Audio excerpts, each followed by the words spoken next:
Welcome to my YouTube channel दोस्तों। आज आपको करंट अफेयर्स के नए क्वेश्चन के साथ फिर से आपसे मुलाकात कर रहे हैं। तो आइए फटाफट करंट अफेयर्स के कुछ क्वेश्चन सॉल्व करते हैं, देखते हैं कि कैसे कैसे क्वेश्चन है। तो आइए आज का पहला क्वेश्चन देखते हैं। भारत ने 6 सितंबर 2022 को कुशियारी नदी के लिए एक अंतरिम जल साझाकरण समझौते पर हस्ताक्षर किया है। आपके ऑप्शन है भूटान से, अमेरिका से, बांग्लादेश या श्रीलंका से। तो इसका सही उत्तर होगा बांग्लादेश। आइए इसके बारे में थोड़ी सी जानकारी ले लेते हैं। तो भारत और बांग्लादेश ने 6 सितंबर को कुशियारी नदी के अंतरिम जल साझाकरण के लिए समझौता किया है। अंतरिम जल साझाकरण के लिए इससे भारत के दक्षिणी असम साथ ही साथ बांग्लादेश के सिलहट में पानी की आपूर्ति होगी। साथ ही बहुत सारी पानी के और भी जैसे सिंचाई के लिए भी सुविधाएं की जाएंगी। आपकी जानकारी के लिए बता दें कि 1996 में भारत और बांग्लादेश में एक जल संधि के लिए समझौते पर हस्ताक्षर हुए थे। उसके बाद से ये पहला समझौता हुआ है, यानी काफ़ी समय बाद ये समझौता किया गया, तो इम्पॉर्टेंट हो जाता है। बांग्लादेश के बारे में थोड़ी सी जानकारी लेते हैं। यहाँ के प्रधानमंत्री इस समय कौन है? शेख हसीना है। साथ ही यहाँ की राजधानी जो है वो ढाका है। और साथ ही यहाँ की मुद्रा अगर देखने जाएंगे तो यहाँ की मुद्रा क्या है? यहाँ मुद्रा टका चलती है। आइए आज का दूसरा प्रश्न देखते हैं। भारतीय रिजर्व बैंक द्वारा सितंबर 2022 में नियामक सैंडबॉक्स के तहत खुदरा भुगतान के विषय के लिए ऑन टैप एप्लीकेशन सुविधा के परीक्षण चरण के लिए किस बैंक का चयन किया गया है? एक्सिस बैंक का, देना बैंक का, एसबीआई बैंक का, एचडीएफसी बैंक का। तो इसका सही उत्तर होगा एचडीएफसी बैंक। आइए इसके बारे में थोड़ी सी जानकारी लेते हैं। आरबीआई ने 2019 में खुदरा क्षेत्र में विस्तार करने के लिए एक नियामक संस्था स्थापित की जिसका नाम रखा गया है सैंडबॉक्स आरएस। इसी के थ्रू एचडीएफसी को प्रेसिजन बायोमेट्रिक इंडिया लिमिटेड के साथ सैंडबॉक्स के तहत एक खुदरा व्यापार भुगतान के लिए ऑन टैप एप्लीकेशन की सुविधा परीक्षण के लिए चुना गया है। एचडीएफसी भारतीय बैंकिंग और वित्तीय सेवा की कंपनी है और यह इस समय टॉप पे चल रहा है। इसका बाजार पूंजीकरण इस समय पूरे विश्व के हिसाब से देखें तो 10वां सबसे बड़ा बैंक है। एचडीएफसी के बारे में अगर थोड़ी सी और जानकारी लें तो इसके सीईओ जो हैं शशिधर जगदीशन हैं। वहीं अगर आरबीआई की बात करें तो आरबीआई के इस समय जो 25वें गवर्नर हुए हैं उनका नाम है शक्तिकांत दास। अगर आरबीआई की स्थापना की बात करें तो आरबीआई की स्थापना कब हुई थी? आरबीआई की स्थापना 1935 में हुई थी। एक एक्ट आया था 1934 में, उसी के तहत आरबीआई की स्थापना 1935 में की गई थी। आइए आज का तीसरा प्रश्न देखते हैं।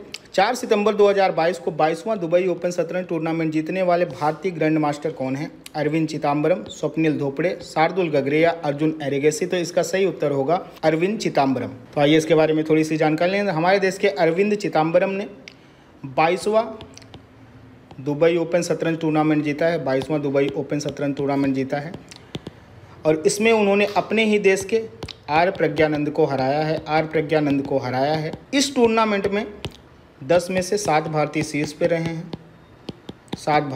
पे रहे हैं। और यह टूर्नामेंट विश्व शतरंज महासंघ द्वारा कराया गया था। अगर इसके मुख्यालय की बात की जाए विश्व शतरंज महासंघ की, तो इसका मुख्यालय लुसाने स्विट्जरलैंड में है। आइए आज का चौथा प्रश्न देखते हैं। हाल ही में कर्नाटक के किस सुप्रसिद्ध गायक और पद्म भूषण पुरस्कार से सम्मानित का निधन हो गया है? टीवी शंकर नारायण का, के.एस. चित्रा का, चारुमती रामचंद्रन का या पेल्लारी एम राघवेंद्र का। तो इसका सही उत्तर होगा टीवी शंकर नारायण। आइए इसके बारे में थोड़ी सी जानकारी लेते हैं। तो टीवी शंकर नारायण जो कि पद्म पुरस्कारों से सम्मानित है, पद्म भूषण पुरस्कार से सम्मानित किए गए थे। इनका निधन 77 वर्ष की आयु में कर्नाटक में हुआ है। और 2003 में इन्हें पद्म भूषण पुरस्कार से सम्मानित किया गया था। इन्होंने गायन की एक नई तकनीक जिसे मधुरै मणि अय्यर शैली कहा जाता है, उसका पथ प्रदर्शक इन्हें माना जाता है। साथ ही इसके बारे में थोड़ी सी और जानकारी लेते हैं। कुछ और व्यक्तियों का इस समय मौत हुआ, जैसे मिखाइल गोर्बाचोव जो पूर्व सोवियत नेता थे, राकेश झुनझुनवाला जो प्रसिद्ध भारतीय निवेशक थे, साइरस मिस्त्री जो उद्योगपति थी। ऐसे ही अन्य लोगों की भी अभी हाल ही में मृत्यु हुई है। आइए क्वेश्चन नंबर 5 देखते हैं। किसको सितंबर 2022 में नेटफ्लिक्स डॉक्यूमेंट्री अवर ग्रेट नेशनल पार्क की अपनी आवाज़ देने के लिए एमी पुरस्कार दिया गया? बराक ओबामा, विल स्मिथ को, डोनाल्ड ट्रंप को या बिल क्लिंटन को? तो इसका सही उत्तर होगा बराक ओबामा। तो इसके बारे में थोड़ी सी जानकारी ले लेते हैं। बराक ओबामा ये तीसरा एमी पुरस्कार उन्होंने जीता है। साथ ही बराक ओबामा बारे में एक बात फेमस है कि ये अमेरिका के पूर्व राष्ट्रपति रह चुके हैं। साथ ही इनके बारे में अगर जानकारी लेनी है तो इनको 2 अन्य एमी पुरस्कार, इनके संस्मरण द ऑडेसिटी ऑफ होप, साथ ही ए प्रॉमिस्ड लैंड के लिए भी इन्हें 2 एमी अवार्ड और मिल चुके हैं। तो आइए आज का 6वां प्रश्न देखते हैं। भारत का वह पहला राज्य कौन सा है जिसने सितंबर 2022 में एक संशोधित जैव गांव स्थापित किया? त्रिपुरा, बिहार, असम या झारखंड? तो इसका सही उत्तर होगा त्रिपुरा। आइए इसके बारे में थोड़ी सी जानकारी है। त्रिपुरा सरकार ने अपने 10 गांव को सफलतापूर्वक एक जैव गांव में परिवर्तित कर दिया है और ऐसा करने वाला वह देश का पहला राज्य है। और त्रिपुरा के बारे में हम सब जानते हैं कि त्रिपुरा कहाँ है, एक नॉर्थ ईस्ट का राज्य है, हमारे नॉर्थ ईस्ट राज्यों में से है। और इसकी 3 तरफ से बाउंड्री, अगर 3 तरफ से इसकी सीमा रेखा देखी जाए तो इसकी 3 तरफ से सीमा रेखा किससे घिरी हुई? इसकी 3 तरफ से सीमा रेखा बांग्लादेश से घिरी हुई है। आइए आज का प्रश्न नंबर 7 देखते हैं। 4 सितंबर 2022 को एशियाई और राष्ट्रमंडल दोनों खेलों में पदक जीतने वाले किस पहले भारतीय मुक्केबाज का निधन हो गया है? बिरजू शाह का, सुमित सांगवान का, प्रदीप सिंह सिहाग का या देवेंद्र सिंह का? तो इसका सही उत्तर है बिरजू शाह। आइए इनके बारे में थोड़ी सी जानकारी लेते हैं। एशियाई एवं राष्ट्रमंडल दोनों खेलों में पदक जीतने वाले पहले भारतीय मुक्केबाज थे बिरजू शाह। इनका 4 सितंबर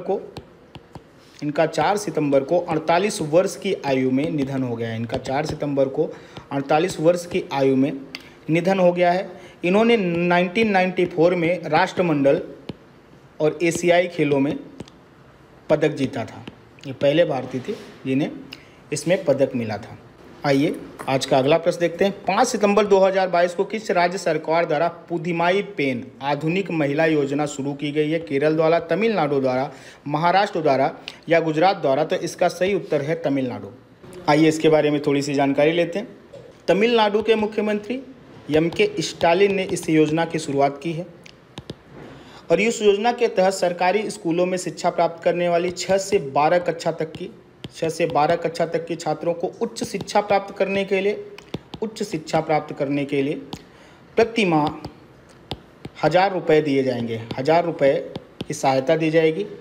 हर साल ऐसे 6 लाख लड़कियों को कवरअप किया जाएगा। 6 लाख लड़कियों को ऐसी सहायता दी जाएगी। 6 लाख लड़कियों को ऐसी सहायता प्रदान की जाएगी और इसके क्रियान्वयन के लिए राज्य बजट में 698 करोड़ रुपए का बजट दिया गया है। 698 करोड़ रुपए का बजट दिया गया है। आइए आज के प्रश्नों का एक क्विक रिवीजन करते हैं। भारत ने 6 सितंबर 2022 को कुशियारी नदी के लिए एक अंतरिम जल साझाकरण समझौते पर हस्ताक्षर किया। इसका सही उत्तर होगा बांग्लादेश के साथ।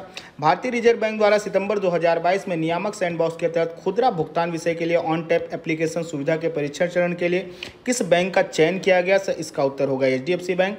हाल ही में कर्नाटक के किस सुप्रसिद्ध गायक और पद्म भूषण पुरस्कार से सम्मानित व्यक्ति का निधन हुआ? तो टी.वी. शंकर नारायण उनका नाम था। किसको सितंबर 2022 में Netflix documentary our great national park अपनी आवाज़ देने के लिए एमी पुरस्कार दिया गया? तो इसका सही उत्तर होगा बराक ओबामा। भारत का वह पहला राज्य कौन सा है जिसने सितंबर 2022 में एक संशोधित जैव गांव स्थापित किया है? उसका उत्तर होगा त्रिपुरा। 4 सितंबर 2022 को एशियाई और राष्ट्रमंडल दोनों खेलों में पदक जीतने वाले किस पहले भारतीय मुक्केबाज का निधन हो गया? तो इसका सही उत्तर होगा बिरजू शाह। साथ ही 5 सितंबर 2022 को किस राज्य सरकार द्वारा पुधिमाई पेन आधुनिक महिला योजना शुरू की गई? तो इसका सही उत्तर होगा तमिलनाडु। तो अभी तक अगर आपने हमारा यूट्यूब चैनल सब्सक्राइब नहीं किया है तो तुरंत सब्सक्राइब करिए ताकि अगले करंट अफेयर्स का वीडियो का नोटिफिकेशन आपको तुरंत मिल जाए। आज के लिए बहुत बहुत धन्यवाद।